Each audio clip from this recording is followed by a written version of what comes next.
आगे बढ़ेंगे, एक और बड़ी खबर, बड़ी जानकारी आ रही है, उसका रुख यहाँ पर कर लेते हैं। तो सीजेपी सरकार की आज तीसरे दौर की बातचीत, जानकारी आपको दे दें। आज ये तीसरे दौर की बातचीत, अब ये बातचीत किस ओर रुख लेती है। आज दोपहर करीब 3:30 बजे यह बैठक होगी। जेपी नड्डा और जितेंद्र सिंह के साथ ये बैठक होने जा रही है। धर्मेंद्र प्रधान के इस्तीफे पर सरकार जवाब देगी। तो धर्मेंद्र प्रधान के बारे में स्पष्टता चाहिए, सीजेपी का ये कहना है। इस वक्त की बड़ी खबर आपको बता दें तो ये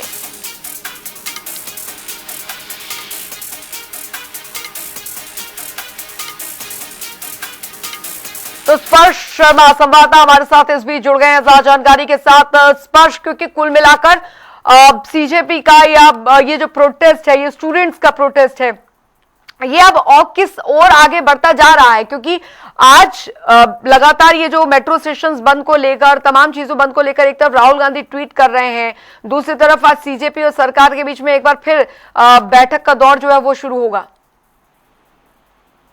देखिए, अगर हम बात करें, लगातार जो प्रोटेस्ट है वो आज जारी है और आज एक बार फिर से बैठक का दौर देखने को मिलता हुआ नजर आएगा। दोपहर 3 बजे के बाद में ये बैठक जो है बुलाई गई है। हालांकि अभी समय जो है, माफ कीजिएगा, जो जगह है वो इस बैठक की डिसाइड नहीं हुई है। एक न्यूट्रल वेन्यू पर ही जो है ये बैठक होगी, ऐसा एक बार फिर से जो है माना जा रहा है। और स्पष्ट सीजेपी के प्रतिनिधि मंडल ने कर दिया है कि धर्मेंद्र प्रधान का इस्तीफा जो है होना चाहिए और धर्मेंद्र प्रधान के इस्तीफे के बारे में स्पष्टता चाहिए। अगर धर्मेंद्र प्रधान का इस्तीफे के बारे में स्पष्टता नहीं है तो इस तरह की बैठकों का कोई औचित्य जो है वो नहीं देखने को मिलता नजर आता है। इससे एक कदम आगे बढ़ते हुए सीजेपी ने यह भी कह दिया, अगर कोई स्थिति स्पष्ट होती हुई जो है नहीं नजर आएगी तो आने वाले समय में जिस प्रकार से 20 तारीख का एक कॉल दिया गया था, उसी तरीके से एक और कॉल जो है जंतर मंतर पहुंचने के लिए देश भर के जो युवा है उनको जो है सीधे तौर पर दिया जा सकता है।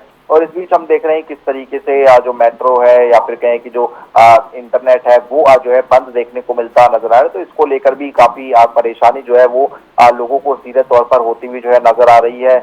इसको लेकर हम देख रहे हैं कि अलग अलग तरीके से कोर्ट पहुंचने की जो कोशिश है वो भी जो है की जा रही है। पीआईएल लगातार दाखिल हो रही है और नेता विपक्ष जो है राहुल गांधी वो भी इन मसलों को लेकर लगातार जो है केंद्र सरकार पर हमलावर नजर आ रहे हैं। स्पर्श, लेकिन अब ये जो बातचीत है वो सिरे चढ़ती नजर आ पाएगी? क्योंकि स्थिति अब एक ये है कि सोनम वांगचुक जो है अपना अनशन तोड़ चुके हैं, वहीं दूसरी तरफ सीजेपी जो है वो लगातार अपने मुद्दों पर अड़ी हुई है। अभी भी जंतर मंतर और उसके आसपास के जितने भी इलाका है वहां पर अभी भी स्थिति जो है वो पुलिस की सुरक्षा घेरे के अंडर है। अब आगे स्थिति और बिगड़ने ना पाए, क्योंकि अभी 15 अगस्त भी आ रहा है और ऐसी स्थिति में सिक्योरिटी को लेकर भी सरकार के लिए बहुत बड़ी चुनौती है।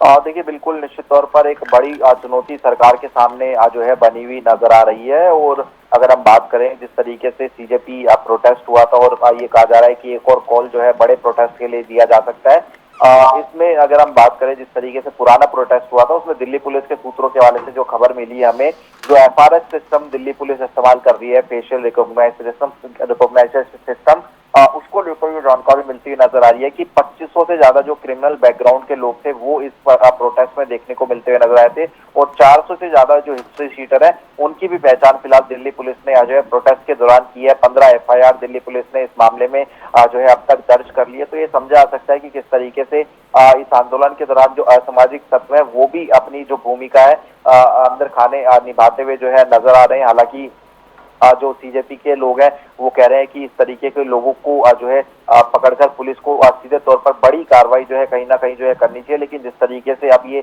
प्रदर्शन लगातार लंबे समय से देखने को मिलता नजर आ रहा है और इस प्रदर्शन में हम देख रहे हैं कि विपक्षी पार्टियां भी पूरा सहयोग निभाती हुई नजर आ रही है। आज कांग्रेस के संदर्भ बात करते हैं तो देश भर में कांग्रेस की तरफ से जिला स्तर पर जो कैंडल मार्च है, सत्याग्रह है, उसका आयोजन जो है सीबीएसई नीट जैसे मामलों के समर्थन में आज जो है किया जा रहा है। तो पूरी तरीके से बात करें तो वार्ता के जरिए क्या जो है मसला सुलझा लिया जाएगा। 3 प्रमुख मांगे जो है रखी गई थी, जिसमें सीधे तौर पर अगर हम बात करते हैं तो पहली मांग ये थी कि शिक्षा मंत्री धर्मेंद्र प्रधान का इस्तीफा होना चाहिए। दूसरी मांग ये थी कि छात्रों के ऊपर जो है जो एफआईआर है, केस है, वो नई दर्ज होनी चाहिए। और तीसरी मांग थी कि जो मृतक छात्र है नीट पेपर के बाद में, उनके परिवार को 1-1 करोड़ का जो मुआवजा है वो मिलना चाहिए। तो 2 मांगों को लेकर ये माना जा रहा था कि प्रिंसिपल रूप में जो सहमति है वो सीधे तौर पर जो है बनती हुई जो है नजर आ गई। लेकिन जो बड़ी मांग है वो ये कि शिक्षा मंत्री धर्मेंद्र प्रधान के इस्तीफे को लेकर जो बातें हैं वो कहीं ना कहीं जो है फंसती हुई नजर आ रही है। इसलिए हम देख रहे हैं कि अभी भी जो प्रदर्शन है वो लगातार जारी देखने को मिल रहा है।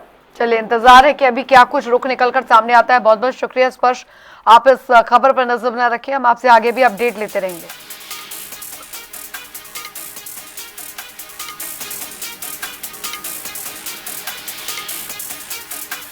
तो सीजेपी बोली है इस्तीफे पर कोई भी समझौता नहीं होगा।